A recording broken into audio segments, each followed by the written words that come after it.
Augustine అనేటువంటి సేవకుడు ఒక అద్భుతమైన కొటేషన్ అందించాడు. నా తల్లి కన్నీటి ప్రార్థన ప్రవాహములో నేను దేవుని రాజ్యములోనికి కొట్టుకుని వచ్చాను.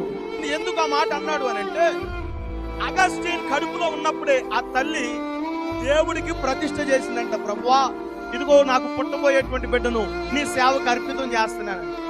వాడేమో పెద్ద అయిన తర్వాత వాడికి లేని అలవాటు అంటూ ఏదీ లేదు. భయంకరమైన చెడు వ్యసనాలు, త్రాగుడు వ్యసనం, అమ్మాయిలతో తిరగడం, భయంకరమైన చెడ్డ వ్యక్తిగా సమాజంలో పిలువబడుతూ ఉన్నాడు. అతన్ని చూసిన సమాజం అంటుంది, కుటుంబం అంటుంది, అగస్టిన్ మారడం అసాధ్యం. కానీ తన తల్లి చేసిన ఒక అద్భుతమైన పని ఏంటో తెలుసా?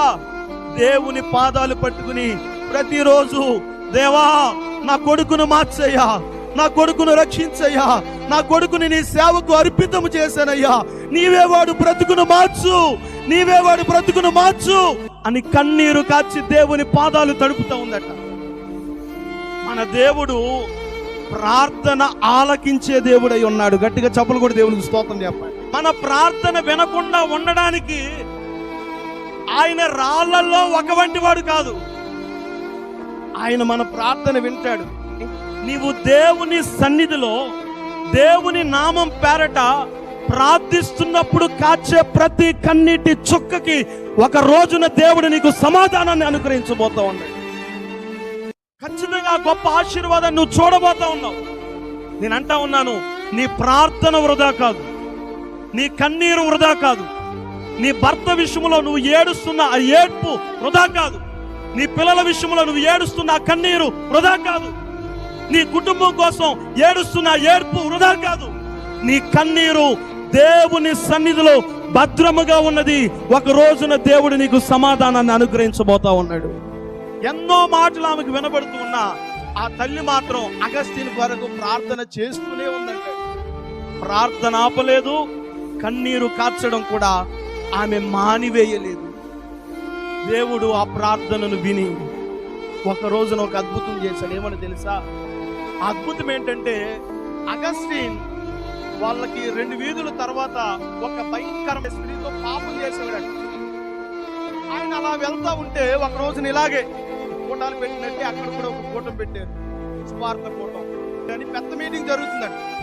సర్లే, ఆమె దగ్గరికి వెళ్ళడానికి, ఆమెతో పడుకోవడానికి ఇంకా టైం ఉంది కదా అని అసలు ఈ మీటింగ్ ఏంటో చూద్దామని ఆ మీటింగ్ లోకి వెళ్ళి కూర్చున్నాడంట. ప్రార్థన పని చేయడం ప్రారంభించింది. ఎక్కడికి పోలే ప్రార్థన, కన్నీరు ఎక్కడికి పోలా. వెళ్ళిన తర్వాత ఆ సేవకుడు చెప్పే మాటలు వింటా ఉంటుంటే అగస్టిన్కి అర్థమవుతుందంట, తాను పాపం చేస్తున్నానని. అమ్మో, ఇక్కడే కాసేపు ఉంటే గనక ఇతను నా బ్రతుకును మార్చేస్తాడేమో, ఈ యేసయ్య నన్ను విడిచిపెట్టడేమోనని చెప్పేసి లేచి వెళ్ళిపోదామని అనుకుంటే ఎవరో ఒక వ్యక్తి తన 2 కాళ్ళను పట్టుకుని బిగించినట్టుగా స్టక్ అయిపోయాడంట మనిషి. ఎందుకు స్టక్ అయ్యాడో తెలుసా? తల్లి చేసిన కన్నీటి ప్రార్థన. దేవుడికి స్తోత్రం చెప్పండి. బంధించేశాడు దేవుడు, అంతే. అలాగే ఉండి ఆ సేవకుడు వాక్యం చెప్తా ఉంటే పాపిని ప్రభువా, దోషిని ప్రభువా అని ఏడుస్తూ దేవుని సన్నిధిలో ఆ మీటింగ్ ద్వారా ఆ రోజున అగస్టిన్ తన బ్రతుకును మార్చుకున్నాడట. గట్టిగా చప్పలు కూడా దేవునికి స్తోత్రం చెప్పాలి. అదే రోజున దేవుని సన్నిధిలో తన యొక్క జీవితాన్ని సమర్పించుకుని గొప్ప జీవితాన్ని జీవిస్తూ ఒక రోజున ఆమె పాపము చేస్తున్న ఆ వీధిలో సువార్త కూటానికి వెళ్ళవలసి వచ్చిందట. వెళ్ళిన తర్వాత ఎప్పటి నుంచో ఉన్న బంధం కదా ఆమెకు.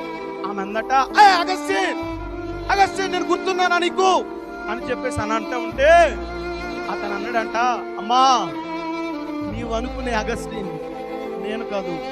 ఆ అగస్టిన్ ఎప్పుడో చచ్చిపోయాడు. క్రీస్తు రక్తములో కడగబడి పరిశుద్ధంగా మార్చబడిన దేవుని సేవకుడిగా ఉన్న అగస్టిన్ మాత్రమే నీకు కనబడుతూ ఉన్నాడని చెప్పాడట. గట్టిగా చప్పలు కూడా దేవునికి స్తోత్రం చెప్తారా?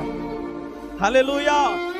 అగస్టిన్ మారడం అసాధ్యం అనుకున్నారు ప్రజలు, కానీ తన తల్లి చేసిన కన్నీటి ప్రార్థన అనుభవం ద్వారా అసాధ్యమైన కార్యం సుసాధ్యంగా మార్చబడింది. గట్టిగా చప్పలు కూడా దేవునికి స్తోత్రం చెప్దామా?